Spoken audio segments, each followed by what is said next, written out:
ఉత్తరాంధ్ర గర్జించింది. ఈ ఉత్తరాంధ్ర గర్జనకి ప్యాలెస్ పెళ్లి ఉచ్చబోసే రోజులు తొందరలో రాబోతున్నాయి. మీ కష్టాలు చూసి బాబు గారు సూపర్ 6 ప్రకటించారు. అది ప్రకటించిన దగ్గర నుంచి ఈ జగన్ కి జ్వరం పట్టుకుంది. ఏమనంటే ఆ బాబు సూపర్ 6 ప్రకటన ఒక కిచిడి అని చెప్పి ఈరోజు అంటున్నాడు. ఈ సభాముఖంగా జగన్ చెప్తున్నా, ప్రజల పడుతున్న కష్టాలు చూసి తీసుకొచ్చాం ఆ బాబు సూపర్ 6. తెలుగింటి ఆడపడుచుల కన్నీరు చూసి చెరిపేదానికి తీసుకొచ్చాం ఆ బాబు సూపర్ 6.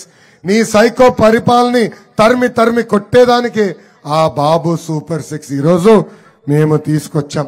ఆ బాబు సూపర్ 6 అంటే ఆంధ్ర భోజనం, రాయలసీమ రాగి సంగటి లాంటిది. అలాంటి పవిత్రమైన కార్యక్రమాన్ని ఈరోజు ఎగతాళి చేస్తున్నాడు ఈ సైకో జగన్. ఈ జగన్ ఓటమి దేవుడు స్క్రిప్ట్ రెడీ చేశాడండి. పాపం వాళ్ళు పోటీ చేసేదానికి కూడా అభ్యర్థులు దొరకట్లా. మనం చూస్తున్నాం, ఎంపీలుగా పక్క జిల్లాలను తీసుకొచ్చి ట్రాన్స్ఫర్ చేసి ఎంపీలుగా నియమిస్తున్నారు. విశాఖపట్నం ఎంపీగా పక్క జిల్లా నుంచి ఒక తల్లిని తీసుకొచ్చాడు.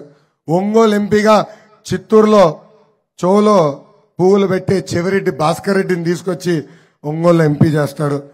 ఏకంగా నర్సరావుపేట ఎంపీకి బెట్టింగ్ స్టార్ అనిల్ యాదవ్ ని నెల్లూరు ప్రజలు చీపో అంటే తీసుకొచ్చి ఇక్కడ నిలబెడతాడు. అదేవిధంగా గుంటూరు ఎంపీ అభ్యర్థిగా ఒక క్రికెటర్ని తీసుకొచ్చారు. బాగా తిప్పారు పాపం ఆయన్ని. దాని తర్వాత నాకెంత డబ్బులు ఇస్తామని అడిగాడు జగన్. ఆ దెబ్బకి ఆయన పారిపోయాడు. ఇంకా కర్నూలు ఎంపీగా సొంత మంత్రిని నిలబడమంటే నాకు వద్దురా బాబు అని ఆయన కూడా బాయ్ బాయ్ జగన్ అని చెప్పే పరిస్థితి. ఇంకా తిరుపతి ఎంపీగా వాళ్ళ సొంత ఎమ్మెల్యే ఆదిమూలం గారు నిలబడమంటే ఆయన కూడా నాకు వద్దు, ఈ ప్రభుత్వంలో నేను ఎంపీగా నిలబడితే నాకు డిపాజిట్ కూడా రాదని బాయ్ బాయ్ జగన్ చెప్పే పరిస్థితి. ఇంకా 175 నియోజకవర్గాల్లో 75 స్థానాల్లో అభ్యర్థులు లేక ఈ రోజు జగన్ ఇబ్బంది పడే పరిస్థితి ప్రజలందరూ చూస్తున్నారు. వాళ్ళ ఎమ్మెల్యేలు చెప్పింది నేను మీకు తెలియజేయాల్సిన అవసరం నా పైన ఉంది. వాళ్ళ సొంత పార్టీకి చెందిన ఎమ్మెల్సీ యాదవ సామాజిక వర్గానికి చెందిన జంగా కృష్ణమూర్తి గారు వాళ్ళ బీసీసీఎల్ అధ్యక్షుడు. ఆయన ఒకే ఒక మాట చెప్పాడు, ఈ ప్రభుత్వంలో ఈ పార్టీలో బీసీలకి న్యాయం చేసే ఆలోచన లేనే లేదని. అంతెందుకు వాళ్ళ పార్టీకి చెందిన పద్మశాలి ఎంపీ కర్నూలులో ఉన్నారు సంజీవ్ కుమార్ గారు. ఆయన ఏకంగా వైకాపా ప్రభుత్వంలో బీసీ సోదరులంటే చిన్న చూపు చెప్పే పరిస్థితి. ఇంకా ఎమ్మెల్యే పార్థసారథి గారు సీనియర్ ఎమ్మెల్యే గారు, ప్రజలు అనేక సార్లు గెలిపిస్తే కనీసం ఆయనకు ఒక్క అపాయింట్మెంట్ కూడా ఇవ్వని వ్యక్తి ఆంధ్ర రాష్ట్ర ముఖ్యమంత్రి ఈ సైకో జగన్. ఇంకా వాళ్ళ ఎస్సీ నాయకులు కూడా ఈ ప్రభుత్వం గురించి ఏం మాట్లాడుతున్నారు ఒక్కసారి నేను మీకు తెలియజేస్తా. వాళ్ళ ఎమ్మెల్యే ఎలేజే గారు జగన్ ప్రభుత్వంలో దళితులు కనీసం గౌరవం లేదని చెప్పారు. ఏకంగా వాళ్ళ ఎమ్మెల్యే ఆర్థర్ గారు దళిత ఎమ్మెల్యేని ఒక స్టిక్కర్ గా వాడుకొని మమ్మల్ని వదిలేస్తున్నారని చెప్పే పరిస్థితి. ఏనాడైనా మనం తిన్నామా? అన్న ఎన్టీఆర్ గారి దగ్గర నుంచి చంద్రబాబు నాయుడు గారి వరకు అనేక మంది ముఖ్యమంత్రులుగా ఆంధ్ర రాష్ట్రానికి సేవ చేశారు.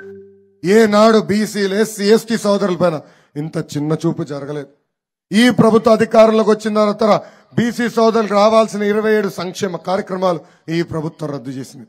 స్థానిక సంస్థల్లో బీసీ సోదరులకు రావాల్సిన 10% రిజర్వేషన్ కూడా ఈ ప్రభుత్వం తగ్గించింది.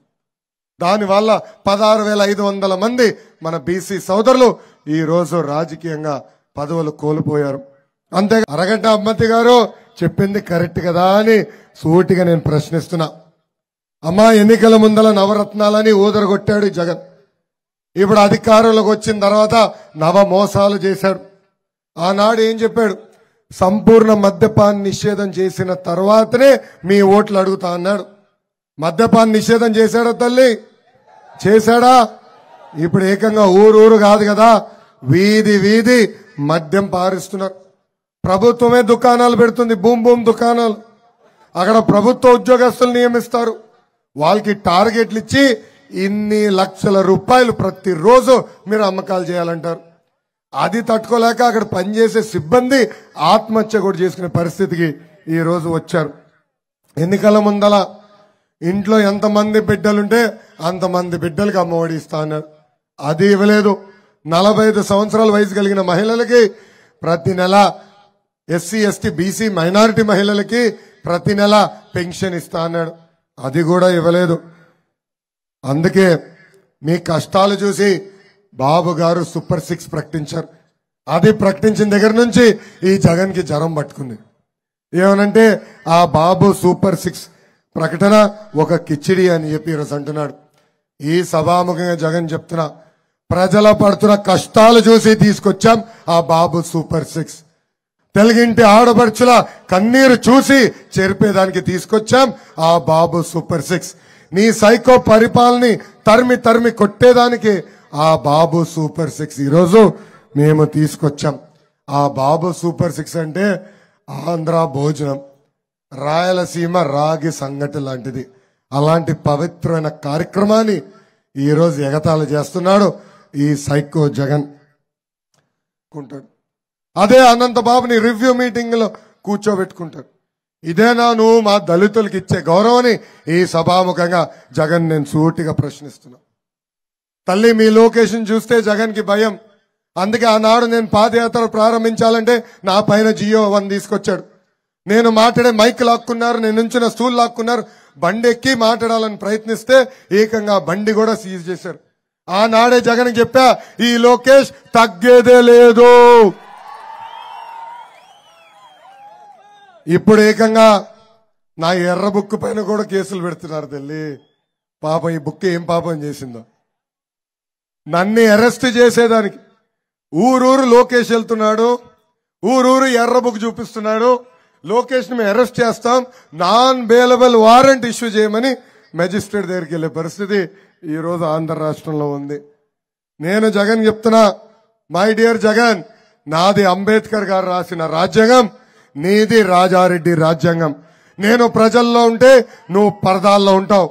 నేను 25,000 కిలోమీటర్లు సీసీ రోడ్ వేస్తే నువ్వు కనీసం గుంట పూడ్చే పరిస్థితుల్లో ఈ రోజు లేవు. ఆనాడు నేను టీసీఎల్, హెచ్సిఎల్, ఫాక్స్కాన్, జోహో లాంటి సమస్యలు తీసుకొస్తే నువ్వు ఈరోజు boom boom, president medal, Andhra gold లాంటి సమస్యలు తీసుకొస్తున్నావు. నేను స్టాన్ఫర్డ్ లో ఎంబీఏ చేసిన వ్యక్తి, నువ్వు 10th క్లాస్ పేపర్ లీక్ లో పంజాగుట్ట పోలీస్ స్టేషన్ లో చితకబాదారు పోలీసులు. పెట్రోల్ డీజిల్ గ్యాస్ ధర పెంచి, ఇంటి పన్ను పెంచి, చెత్త పన్ను పెంచి, తల్లి రేపో మాపో వాలంటీర్ వాసు వస్తాడు. తల్లి గొట్టం తీసుకొచ్చి ఉఫ్ఫని ఊదమంటాడు, ఊదత్ తల్లి. ఊదితే అమ్మా ఇంత గాలి పీల్చుతున్నావు అని గాలి పైన కూడా పన్నేస్తాడు మన సైకో ముఖ్యమంత్రి జగన్ తల్లి.